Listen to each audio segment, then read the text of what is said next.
The other day I was scrolling Reddit and I came across this insane Football Manager database. This absolute mad lad has split the world into 4 continents: America, Europe, Asia and Africa. And then these continents are split into 16 zones of 32 teams playing across 2 divisions. But it's not like he's just put Liverpool in the North Europe zone or Boca Juniors in the South America zone. He's only gone and made 512 unique franchises, all with their own logos and backstory. So today we're going to explore this database as well as 3 other incredible databases made by members of the community that will give you a new way to play Football Manager until the next game comes out. One day.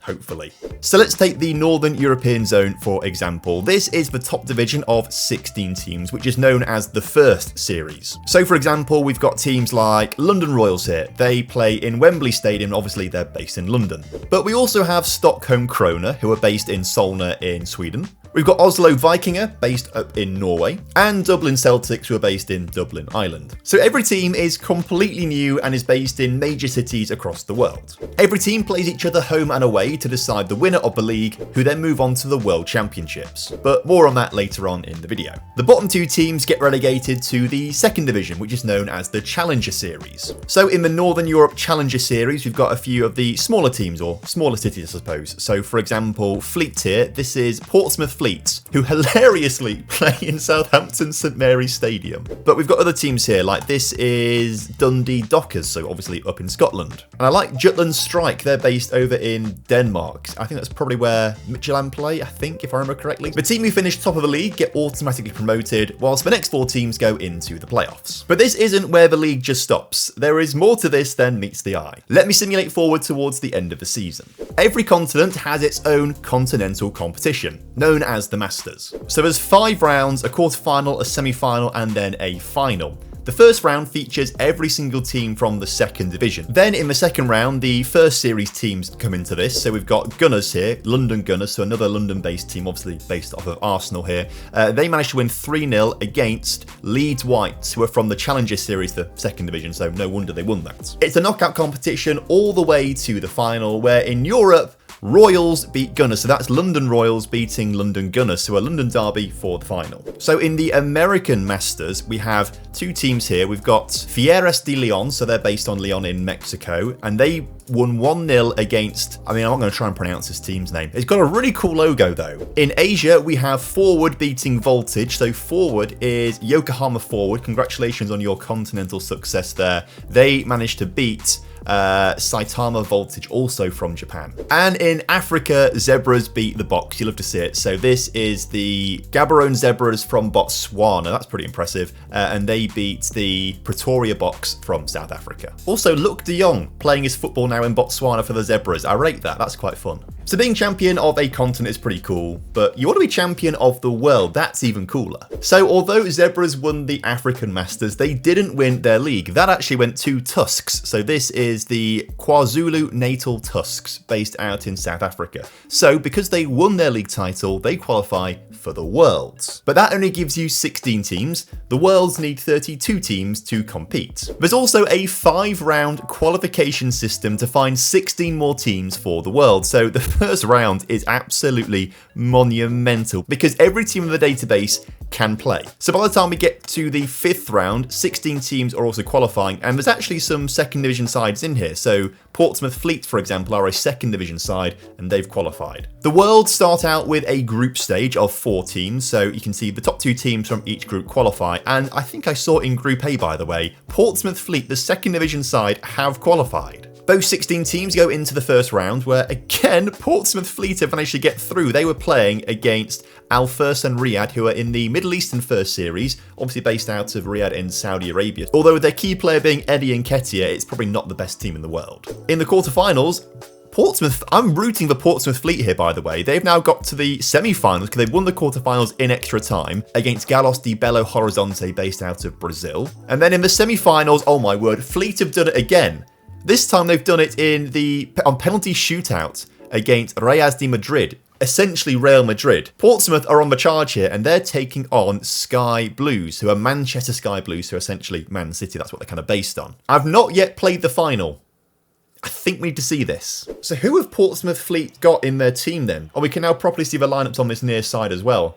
Actually, Portsmouth have got a really decent side, haven't they? Looking at this, it is quite strong across the board. I actually think Portsmouth might have the better team here, and if they can score from this free kick, it puts them in the driving seat. Oh my word, that's incredible. What a finish! But Manchester looking to get back in this game. They're so aggressive. Basically a front five actually when they get forwards. I'm not quite sure exactly what tactic they're using. Oh, a penalty maybe. So what's VAR going to say here? No penalty. Good. Justice served. But will Manchester be able to get back into this game? It is Lyle Foster playing up front. And he's almost helped Danny Olmo score. Somehow Fleet have managed to not concede it. That's crazy. But Manchester really trying to push now. That's not a great cross, but I don't know what Marit's doing there.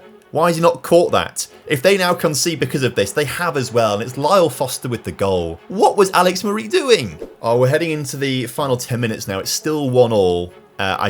We'll have to do extra time, aren't we? Clivert brought down in the area, no penalty given. And that looked like a penalty to me. I really want to see Fleet win this. But here come Manchester Sky Blues, and Guisa just breezing past the midfield. He finds the man out wide on this near side. And they've got so much space. It's a massive pitch, by the way, this feels like a really big pitch. There's so much space for all these players to do their thing. And they've got a ball over the top here out wide. Does the cross come in? Is this going to be the killer moment? No, it's a shot instead off the crossbar. And we are going to extra time. Right, let's carry on. We're just going to have no highlights at all in the entirety of extra time. So we're going to penalties. Let's change the camera angle. And I've not done it in time, but they have scored. Fleet scored first. There we go. We've got an all right view of Fleet scoring their first penalty. Amdouni steps up for Manchester. Scores as well. Come on, Portsmouth. Come on, Fleet. I want to see this in the back of the net. And it's a decent penalty. Low and hard. Collins steps up now for the Sky Blues. He's not scoring this. I'm feeling confident he's going to... Okay, he sent the keeper the wrong way. Captain Rodriguez, the number 68. That really suggests he's a backup player, but he sends the keeper the wrong way. Lyle Foster, the man who I was very surprised to see in this Sky Blues team, but he's scored a goal that got them back in the game. And he scores his penalty as well, straight down the middle. Peña steps up now for Portsmouth Fleet. I like their kit, by the way. One blue arm. I don't like that penalty. Oh, I really want Fleet to win this. But here comes Datro Fofana, who was on the bench for Manchester Sky Blues. Wasn't starting. Not quite sure why he wasn't starting. He is good, and that shows why he's good. Fleet now have to score this next penalty, otherwise they're done. And even if Justin Clivert does score this penalty, they are going to have to rely on the Sky Blues not scoring their next one. It all comes down to this. Here comes Masengo. Will he be the hero to win the Worlds for the Sky Blues here? The inaugural World Championship. Oh, he does as well. Portsmouth Fleet can't pull off the miracle of miracles. Sky Blues win. I've got to say, this database is just insane. The amount of work and attention to detail that's gone in this, I can't comprehend it. Like, this must have taken hundreds of hours maybe. I just can't get over how good this is. Obviously, I'll leave a link down in the description to the Reddit page where you can go and get the save files, get all the database files and all the logo packs as well. And I'll leave all the links to the other databases down there. Let's move on to the next one. I know a lot of you are going to love this database. This is the FM24 2013-14 Retro database. This is exactly what it says on the tin. This just takes FM24 but puts it back in 2013-14. So welcome to the Barclays Premier League with teams like Swansea, Sunderland, Hull City and Stoke City all in the division. But this is a Man City side with Sergio Aguero up top. They've got Navas on the right hand side. They've got James Milner still playing in midfield, Gael Clichy at left back and of course prime Joe Hart. Who did Chelsea have at this point? I feel like Chelsea were kind of good at this kind of stage. If you look at their tactics. Samuel Eto'o up front still. That's a memory that I just unlocked randomly. I forgot he even played for Chelsea. Frank Lampard, still a playable player. He's 35 years old, bless him, but wow. It looks good, doesn't he? My goat Messi, oh my, look how insanely good he is. Whoa. Oh, and the rest of this Barcelona squad is just... It's chef's kiss, isn't it? A 31-year-old Kaká is still looking really decent too. Streets won't forget. Adel Taarabt. He's only 24 in this as well, on loan from QPR at Fulham. How good is he? 140. You could develop him to be a very good player and like keep him at a good level. The best thing about this database though is this one small specific file. There's an EDT file that has programmed 14,500 regens to appear over the next 10 seasons, including players like Erling Haaland and Kylian Mbappe. So essentially, you are playing a real-life database from 10 years ago, and you get all the real-life players coming through. Like, it's a dream. This is honestly incredible work. So let's simulate to the end of the season to find out what happens. But in the meantime, I'm going to go and relax in my brand new chair. My girlfriend and I are in the process of buying a house. So when FlexiSpot asked if they could send us their Lotus Smart Recliner, of course we said yes. Now, not to flex on you, but I am 6'4", and this chair easily fits my frame when I recline all the way back. It has this cool secret pocket to hide things away, and also rotates 270 degrees. So I think we're going to have this in the corner of the living room, so whoever's sitting there can direct themselves to the point of conversation. And the Pro version comes with this wireless charger, so I can fully relax whilst watching my favourite YouTuber. This guy is really good, really enjoys videos.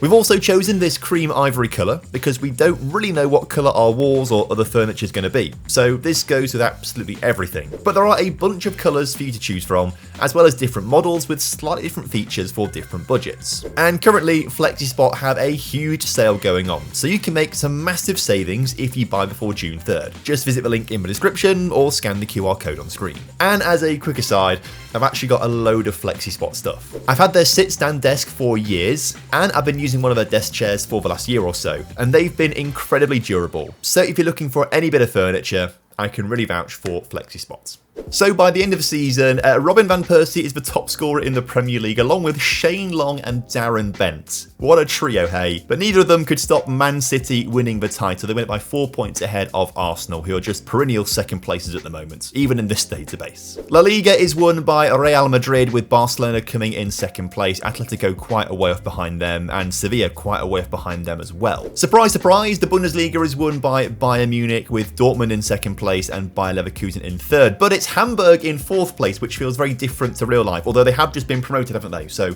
congratulations to Fiago. Juventus wins Serie A. This is the point in real life where they just were absolutely dominant and no other Italian team could touch them, right? But AS Roma in second place, AC Milan in third, Napoli in fourth. It's actually still pretty standard, isn't it, to this day? No, it feels like not much has changed in that sort of top 8. And in France, obviously, PSG win the title as well, with Zlatan Ibrahimovic and Falcao still playing their football in France as well. And in Scotland, actually, this is when Rangers had been demoted quite a few times. So this is a Scottish Premiership without Rangers. Obviously, Celtic have done bits here to dominate the league title, but Hearts in second place, qualifying for the Champions League. Inverness in third place, doing really good stuff there. So this could be a really fun database if you're a fan of Scottish football. In the Europa League, Tottenham lost to Napoli in the final. Poor Tottenham, still can't win any silverware, even in this database. And in the Champions League final, we've got Barcelona v Juventus. Let's go on holiday for a day. I think Barcelona have got to win. Barcelona are too good not to win this. Oh my god, apparently they weren't.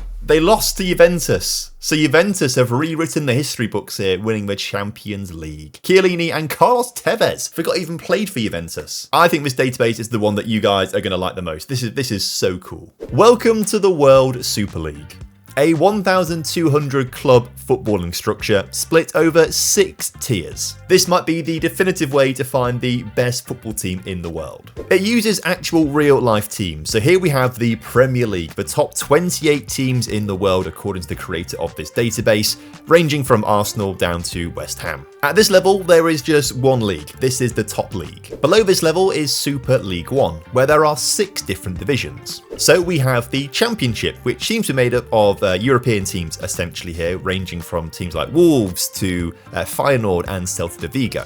There's also La Liga, which is based across teams in the Spanish-speaking countries, so a lot of Spanish teams here, but also teams from Brazil and Portugal. Serie A features teams from more Eastern Europe and the Middle East, so you've got teams like Al Ahly, but also teams like Red Star Belgrade and obviously teams from Italy. The Bundesliga features teams from Turkey, Northern Europe, and also the Middle East as well, with the likes of Al Nassr and Copenhagen and Marseille here too. And this keeps going on and on and on down through the leagues. So my team, Lincoln City, play in the 5th tier of this competition, and we've got some really interesting fixtures coming up this season. We've got a nice local trip to Grimsby and Doncaster, but we've also got trips to Fortuna Cologne, obviously in Germany. They've also got teams across sort of Scandinavia as well, and Poland as well by the looks of things too, like Lodz in Poland. So This is going to be really interesting. The lower down you go, the more exciting this gets, I feel. So if we simulate towards the end of the season, Man City went on to win the title by a single point ahead of Liverpool, with Spurs surprisingly finishing in third ahead of Real Madrid. Because it's such a big league, every team plays each other once, and then the league splits in half for the second half of the season, where essentially the teams in the top half play against each other to fight for the title, and the teams in the bottom half play against each other to fight against relegation. Atletico, Villarreal and Porto are all automatically relegated.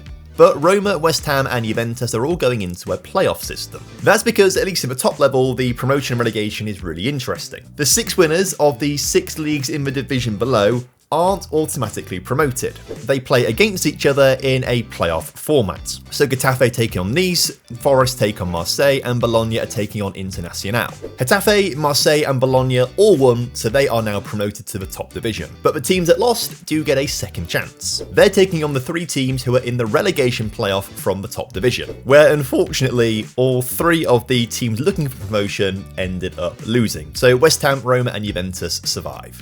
Oh, but Lincoln City, my team, we got promoted. I'll take that. That's a really, really good season, you know. This is the sort of database I can just get lost in, and it's just such a unique take on things, and the amount of work that's gone into this is ridiculous. So let's move on to the final database for the video. This one is probably the simplest one to understand. It introduces 2 cup competitions. The Jules Rimet Club Cup, which is a club competition played between the top 400 to 500 teams around the world, and the Jules Rimet Cup of Nations, which is a World Cup for every single international team. So every team still plays in their domestic leagues, as you can see, but they just get entered into this extra competition. So this first round is absolutely huge. Look at the number of teams that are in this. It plays out like a normal cup competition, knockout rounds every single time, until we get to the final, where Inter Milan have just beaten Barcelona. Which is quite fitting, actually, obviously, because they did that last week, didn't they, in the Champions League semi-final? How do you think of the round then? Semi-final. But what I think is the cooler part of this database is the international World Cup stage. Every single nation is entered into this right from the start, and we could have some pretty decent, really interesting results. Because, for example, we've got Bangladesh versus Puerto Rico. One of those 2 teams is going through to the next round, but we've also got the Netherlands v Spain. One of these teams is being knocked out in the first round. You know, Lesotho or Belarus are going to go further than them. So let's simulate the tournament and find out who wins. So it's the Netherlands who go through against Spain in that clash of Europe to start off with, but in the clash we're more excited about, it's Bangladesh beating Puerto Rico in the first round. There's some really cool ties here. The second round has some cool ties as well. Gibraltar doing pretty well. They must have had 2 nice rounds to start off with. They're into the third round after beating New Caledonia. Third round, we're getting a little bit serious now. San Marino, by the way, if someone managed to get through to the third round, they lose to Haiti, who are having an unbelievable run through this tournament. They've got further than France, who have just lost on penalties to Paraguay. That feels like the shock of the round, and Argentina had to go on to penalties to beat Mali as well. The business round in the 4th round here, North Macedonia still going through as they beat Uzbekistan. Both teams done very well to get to this stage of the competition. Haiti do finally lose. It's a 4-0 loss to Argentina. And the USA have just knocked out Germany on penalties. That's a shock. Interestingly, the next round is called the 8th final. I think it just means the 5th round or the round of 16 essentially, because here we're down to the final 16. Obviously, that's why I said it was called the round of 16. North Macedonia finally lose. So do Japan on penalties to Argentina. Argentina getting quite lucky on penalties through this tournament. Hopefully they don't win the final against England on penalties. That would be quite tough. They are going to be in the semi-finals because they have beaten Turkey in the quarters. USA lose out to England, Senegal beat Ukraine, and Croatia beat the Netherlands. So in the semi-finals, Croatia beat Senegal and England beat Argentina. So a Croatia-England final, a rematch of the 2018 World Cup semi-final. I think we are going to have to watch this. I want to see the results. I need to see England win something. Who's in the starting lineup then? Kane up top, Rashford on the left, Sterling on the right. Obviously, this is the database from the start of Football Manager 2024, so Sterling was still good at that point. Croatia looked pretty decent. Modric and Brozovic still in the midfield. Gavardiol at the back. I think this is a really cool competition. Like, it just feels like a lot of fun. And I think if you want to have an international management experience, this could really enhance it. Because I believe it's every single season. It's not just a once every 4 years thing. It's every single season. So you could try every single season, take San Marino to win this whole thing. Raheem Sterling then, bringing it forward for England, finds Rashford on the left-hand side. Can he find the ball in towards Kane in the middle? He finds Bellingham instead. And it eventually goes over the crossbar. into Kane and Rashford, who can't progress forwards, being marked tightly, but that leaves space on the far side now for Kane to leave it for Kobbie Mainoo. Can he finish? No, is the answer. I thought it might be a penalty in there. It's not quite worked out. We've still got a chance though, and we do score. England take the lead through Jude. Also, just noticed interestingly, Aaron Ramsdale starting in goal. I think he's probably due a bit of a downgrade in FM 26, whenever that comes out, if it comes out, if there's another Football Manager. I presume there will be. Hopefully it's more exciting than this individual match. Nothing happening in the second half, which is fine by me as an England fan. I want to see England win this and lift the trophy. I just want to see a Jude Bellingham overhead kick or something like that. That'd be quite fun. Looks like we're not going to get that. Oh no. No, not right now. Ramsdale makes a great save. A double save there from Ramsdale as well. We've somehow won a free kick in there actually as well, to be fair. We just about hold on at the end. I'm saying we like I've won it. I'm just spectating here. England have won the Copa Jules Rimet. You love to see it. And what a perfect way to end the video. Links in the description to the databases that I've used. Go check them out. Go show some love to the creators. They're all absolutely incredible. I don't know how you even start making something as vast as these databases. It's incredible. But if you are looking for something different as well, I recently tried Tennis Manager and I made myself in Tennis Manager and I kept playing until I won a Grand Slam. It's actually quite a fun game and it's actually very similar to Football Manager in a lot of aspects. So if you're looking for something a bit different to play, that new game has just come out. It's brand new and I made a video on it covering it. So go check it out and see what you think.